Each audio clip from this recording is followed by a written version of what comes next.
evening and welcome to tonight's show from DJ and TV, Disc Jockey News TV. Tonight's show is brought to you by Electra Voice, DJ Event Planner, DJ Trivia, Odyssey Innovative Designs and Cases, NLFX Professional, Promo Only, and the DJ and TV Insiders.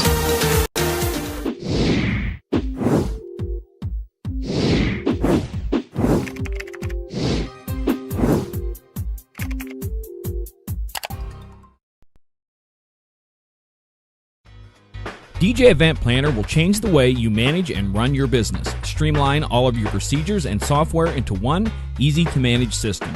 DJ Event Planner, the ultimate online planning tool.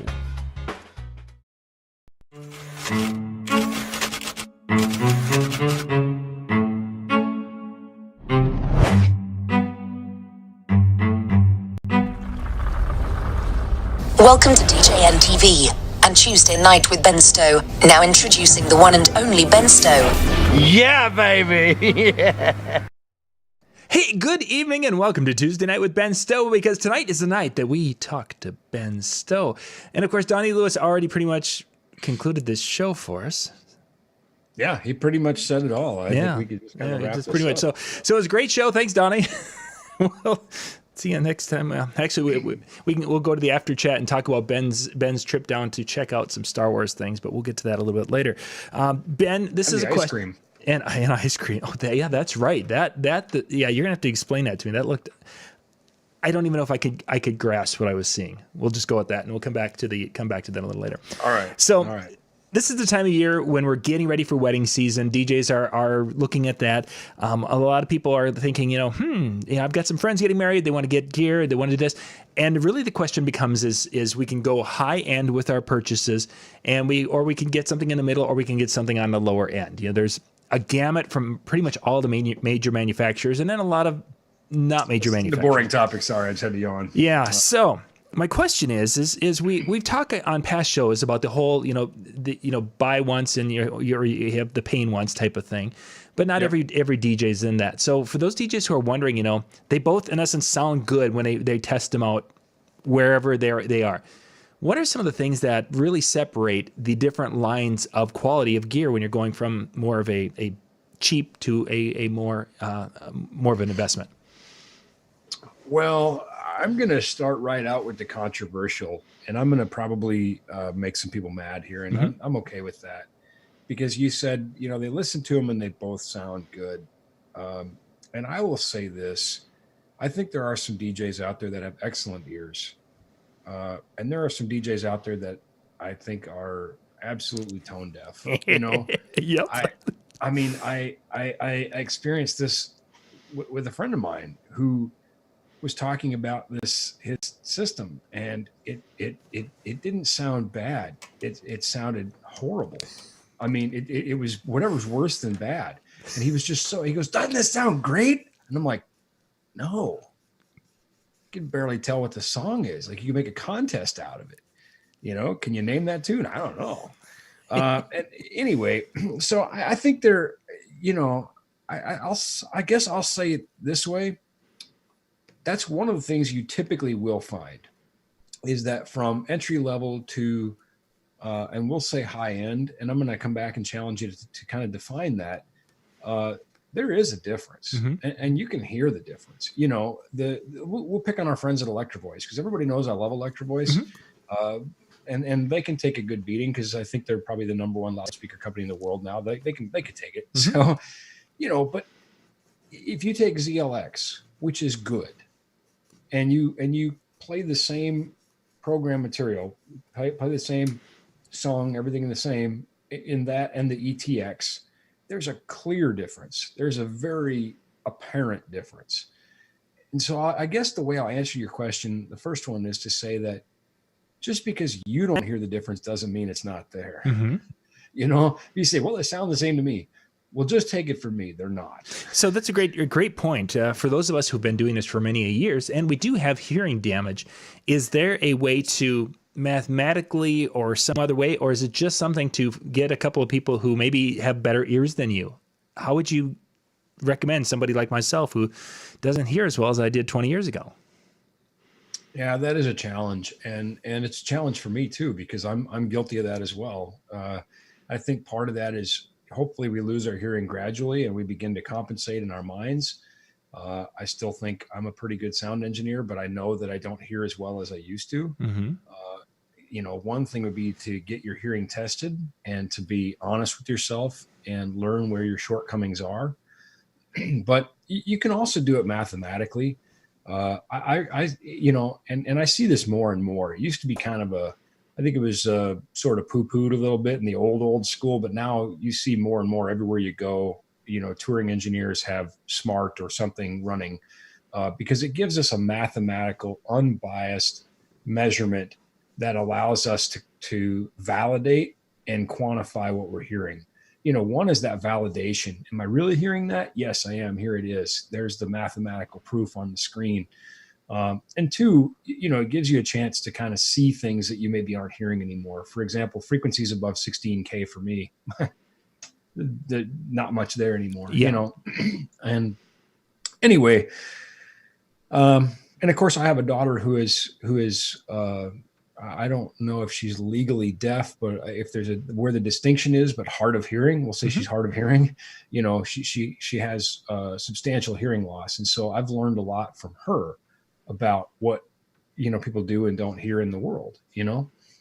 And I'm sort of aware that that's going to happen to me more over time if I don't take care of my hearing.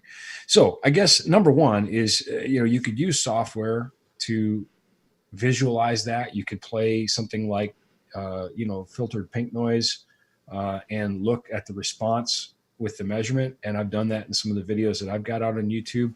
There are some things to be aware of though, and that is that very often we're taking these measurements in rooms that are not anechoic or acoustically perfect, so the room is going to have some factor in the measurement too. Now if you have two speakers in the same room and you have two measurements side by side, the room is equal for both. You could say, okay, well, the room has probably the same effect for both, but I guess maybe the simplest answer you gave was to ask a few other people. Sure.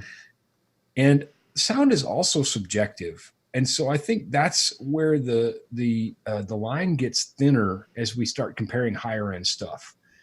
This brand versus this brand versus this brand, they all have higher end stuff. Yeah. And when you're comparing their higher end stuff, certain manufacturers have certain characteristics of their sound. They kind of like their sound this way or that way or another way. And that's just sort of characteristic of how they design their boxes. And so there's going to be some subjectivity there. Some people might say, well, I really like the sound of XYZ speaker better. I think it sounds better. And somebody else goes, no, I really like the sound of this one better. And neither person is wrong at that point. For me, what I tend to favor is accuracy. Basically, that what I put in is what I get out, so that I'm not having to work against the loudspeaker. That whatever I put to it is what comes out of it, and I'm going with as neutral or as transparent a system as possible. Give me an idea of what a inaccurate speaker, if I'm using a phraseology to help describe that. The in and the out you're saying you want as accurate as possible, but a speaker that wouldn't be that way, what would you hear, notice, or what would be the tendency of that? Well, it could be a number of things, but it could be maybe not as crisp or defined. It could be kind of muffled on the high frequency, or it could have gaps in the coverage. That maybe there's dips in the middle there somewhere where this frequency has to be compensated with an EQ, and I mean, that's what EQs are for, is to help equalize rooms and speakers. But the less I have to do for the speaker, the happier I am. Sure. The room is something I can't really control. The speaker, I don't want to have to use a lot of my EQ fixing the speaker, And another thing, if we don't have linear phase EQs, the more EQ we do, we start creating phase shifts within our sounds. So it's not a magic bullet. Kind of everything's a series of compromises. So the less I have to do that, the happier I am. Sure. So, basically, I guess, if we think about it in terms of again, pink noise, which if we look at that on a graph should be basically flat. equal energy across those octaves. And we play it back in a loudspeaker, and we measure it in an acoustically neutral environment where the room is not part of the factor that we're looking at here. If the loudspeaker was perfect, it should be flat also.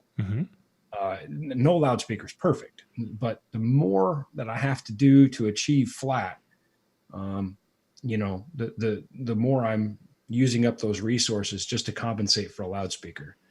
Sure. Now, the second part of that is when I hear the loudspeaker right on versus a little bit off axis, the loudspeaker says, okay, this has 90-degree coverage.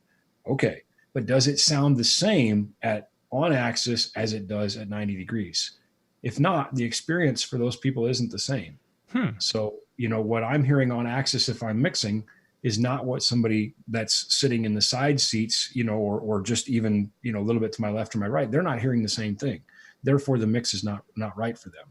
So that's also important to me. How consistent is it across its arc of coverage? Now, but that would not be something you could fix with an EQ or really any software. That's a design element, isn't it? Absolutely. Yeah, you can't fix it because what you do is just going to be adjusted across the whole plane of coverage. If I start, for example, highs are one of the things we tend to lose, as we get off axis, and there's a lot of physical reasons as to why that is. Excuse me. But so if I start boosting the highs to compensate for that, it might be unpleasant, right down the middle. It might be really ripping your head off. Wow. Anyway, so those are some things. I think number one, they are going to sound different. That's my statement of probable fact. Sure. Now there's a lot of variables because there's a lot of loudspeakers out there, but I'm just going to basically say that generally speaking, a $300 speaker and a $1,100 speaker like ZLX and ETX, they should sound different. To me, there's a very clear and apparent difference, and there should be. Number two, in more cases than not, you're going to have a reliability difference. Okay. Sort of like, it's a terrible example, and every time I use car analogies, I get in trouble, so people can laugh at me because I'm just really not very good at it. But in fact, it was funny. I was just visiting a friend who does performance modifications on cars and that sort of thing. And I mean, I'll spot a microphone in the background of a movie. Well, he sees every car, and he knows by looking at it probably what engine's in it because it was only made in that certain, whatever. That's not me. I'm like, is that a Ford? Oh, okay. I got the make right. Woo-hoo, I'm good. Yeah, I looked for the blue oval. It took me a second. Wait, is a Shelby this? I'll just stop. Yeah, exactly. So I'm going to try to use a car analogy with as awkward as it'll be, but it's kind of like taking a stock car off the dealer lot and driving NASCAR with it. Those cars are built very different. When you look at, for example, I use an extreme example, the touring line array that I use. When you look at the construction of those boxes, you just imagine that the engineers planned on you dropping this out of an airplane into a volcano and then having it get hit by a train. It's just built so well. And another thing, you see little things like the grill is attached with machine screws and threaded inserts, not wood screws. Why? Because they expect that grill's going to come off a few times. Sure. This thing's going to get maintained. It's kind of like having the pins on the hood of a NASCAR. That hood's coming off quick. Yeah. Yeah. That's just the name of the game. Repairs are inevitable. So first, the thing is built almost like weapons grade, kind of like an actual military Hummer versus the H3, They're really different. One is really built for war, and the other one just looks like you're going to war, And that's probably a great analogy. And that's not to say that ZLX is at all bad. And I'll say this, now that we've got done kind of using EV as our example, I do want to say ZLX is the entry to EV's line. It is comfortably at the middle or the top of some other brands. Yes, well, I would agree. Yeah, there are some other brands, and I'm not going to name names, but there are some other brands who don't even make anything that good. So we're not picking on them. It just happens to be the beginning of their line. But I'm saying from there, it moves up the food chain, and you get into some of their install stuff, their stadium stuff, their touring stuff, and it's just built so much better. and it sounds so much better, and it can just take such substantial and tremendous abuse. And if you want to know what I'm talking about when I say abuse, imagine a co-headlining show of Hailstorm and Stone Sour, because I did that with my rig and we heated that sucker up. I promise you, and it took it for hours, other boxes and it's done 100 shows since, it's just another day at the office for that rig. Wow. We've got a show coming up this summer. I think, Hinder and Buck Cherry. Well, bring it on. It's what it's built for. It's, NASCARs are built to go 200 miles an hour all day long. Try that with your stock, sedan for a while. See what happens. You made two auto references or analogies here in this little section, and I figured I was on a roll. And they both were accurate and very good, actually. Brian Red's with us tonight. Brian's going to be pretty proud of you there. He'll be like, "Wow, Ben's been studying."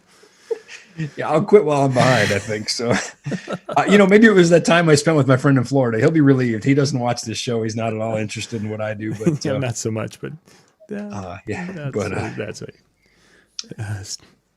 So those, I think, are the key differences.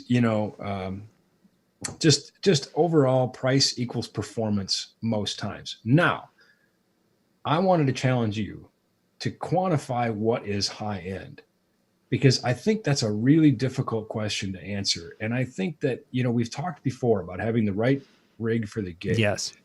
Should everybody have a high-end system? Oh, absolutely, of course. Because money grows on trees. Oh, of course, yes. I mean, wouldn't everybody want to? However, physics is unrelenting, and we've talked about that many times. ETX uses 18 millimeter birch. It's heavy. It is. Yeah. And it's funny. It cracks me up because I have a compact, lightweight line array box in the X2. It is categorized as large format, but it's actually a fairly small box, which I love because it's truck space and weight. But these small, lightweight, compact line array boxes weigh 94 pounds a piece. Ugh. And we're lifting 12 or 16 of them in the air all the time. Now a motor is, I'm not. Yeah. But in the DJ world, people tend to kind of lose their stuff when it gets to 50 pounds. They're like, that's heavy. Yeah, how are we going to get that up? Yeah. But again, that helps quantify, that helps explain the difference to go, yeah, no, not really. Because a 50-pound box simply wouldn't survive in the world I'm in. Now, does that mean you all need to go buy that kind of rig? No, absolutely not. I mean, not unless you're doing what we're doing with it, right? You don't drive a NASCAR to work, Right. Maybe kind of fun probably, but Winston Cup, Busch Series, whatever. I guess it's not Winston Cup anymore, is it? It's see, it shows you what I know. What is it? Monster? I would have gone with that. I mean, it sounded good to me. You're Brian, help me out. It's I don't know. Doesn't matter. So I think I'd have to say let's quantify high end. There are Maui has not Maui, LD Systems, which makes the Maui, has their Porsche inspired column speaker, which is like $3,000 or $4,000. Does it sound better? Yeah. I mean, it should. Does it outperform the other less expensive boxes they have? I would say yes. A lot of what you're paying, though, is for the aesthetic and the look and the design. And again, it's Porsche inspired, and you're probably paying something for the name. Yeah. Will it get you more clients? I don't know. I couldn't tell you. That's an individual thing. Is it worth it for you? I don't know. I think there definitely is a payoff. Again, I plan to run my system for 15 years. Right. That's longer than the lifespan for most typical DJ speakers. And that kind of brings us to what Brian was just wondering if we had hit, is longevity. When you're talking about a quality sound system, the expected life of that for your performance, 15 years in your particular case. Yeah, and that's not going to be without maintenance, of course. But again, those grills are attached with machine screws because they're designed to come off a lot. I'm happy to report that, I've had very, very, very minor maintenance to do on them, but that's going to increase as the boxes age. That's just fact. Transducers are moving devices. They're going to wear out. There's going to be failure. That's just how it works. But yeah, longevity certainly is a thing. And so, I think that we should not try to get away as cheap as we can, but that's an individual choice. I think you're going to enjoy better sound. I think you're going to enjoy more reliable sound and a longer lifespan when you get into better boxes. But at the same time, there is a point of diminishing returns where what should you spend? What is high end? Where do you stop? Is it $1,000 a box? Is it $1 million sound system? That really depends on what you're doing. Yeah. I realize our target audience, which I love our target audience, by the way, are typically doing small corporate events and weddings and that sort of thing. If you plan to do arena shows with Stone Sour and Hailstorm, you better spend $1 million. That's just the way it is. Right. If you don't, one, you probably won't get the gig, and two, if you do, you won't have anything left of your sound system after. I mean, you'll be burning embers hanging from the rafters, But anyway, that would be ludicrous to do, in the DJ realm. I just can't think of an application where that would make sense for typical DJ wedding function, right? So yeah, certainly common sense has to prevail here. That it would. $1 million. Yeah, they were having fun with that. Well, it's a round number. Yeah, exactly. And well, what I posted the little hand sanitizer picture a couple of days ago, that I found some at Dollar General up here in Minnesota, and it's like I'm taking bids, and the $1 million from Dr. Evil. Boy, that is just crazy. I vowed to myself that as much as I wanted to get into the coronavirus thing today, I wouldn't. But I'll say this, if you're one of the people hoarding soap, and hoarding hand sanitizer, I mean, it's okay to have what you need, but if you're hoarding it, let's use a car analogy. I don't have any more. Come on. We could have had we could have had a hat trick. 2 successful car analogies, and if we've got a third one based around hoarding soap. Well, let me tell you this. If you're hoarding that stuff, here's a little wake-up call for you. You got to keep other people's hands clean too in order to get rid of the virus, you dope. So stop it. Stop it. Because they have to wash their hands and they have to clean their tushies. And if you've taken everything, they can't do either.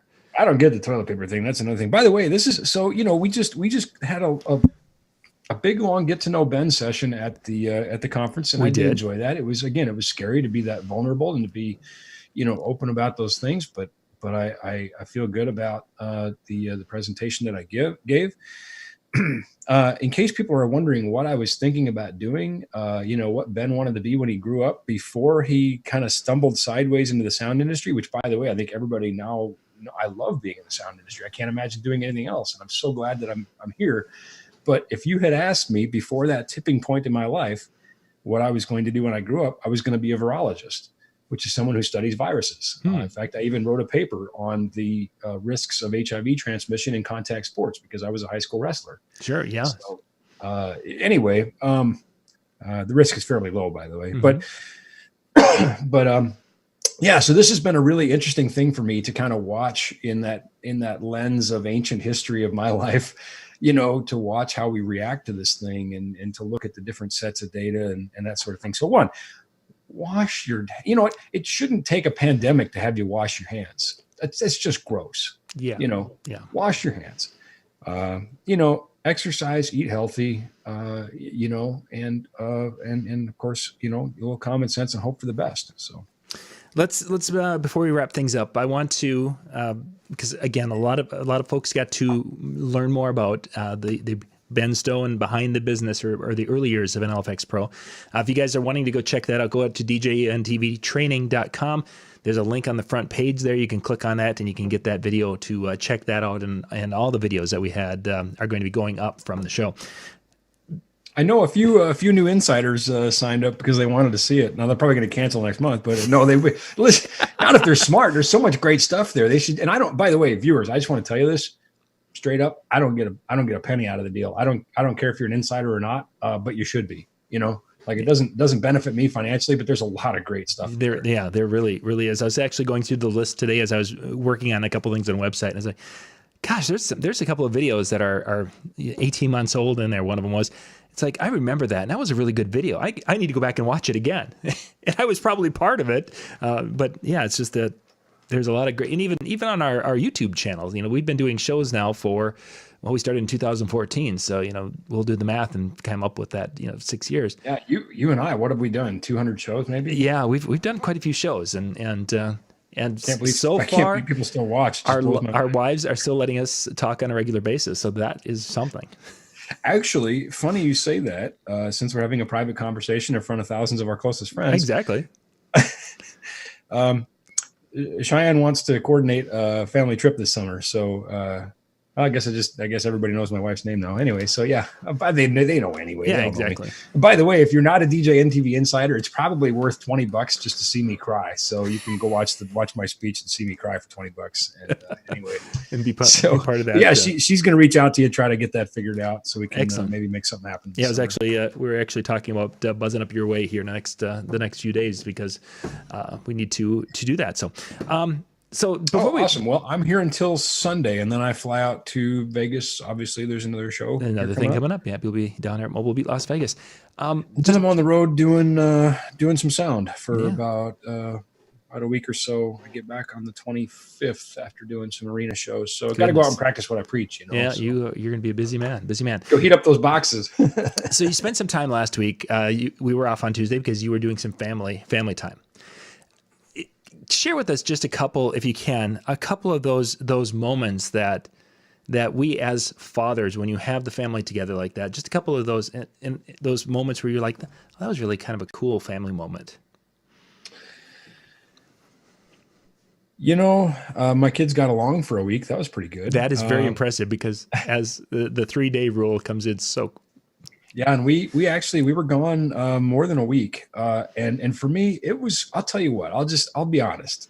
It was really hard for me because I had just got back from your show, and the next day flew out to be with the family, and I really felt bad because this is a big deal to the kids and my wife, and they had been looking forward to this, and I just wanted to go home.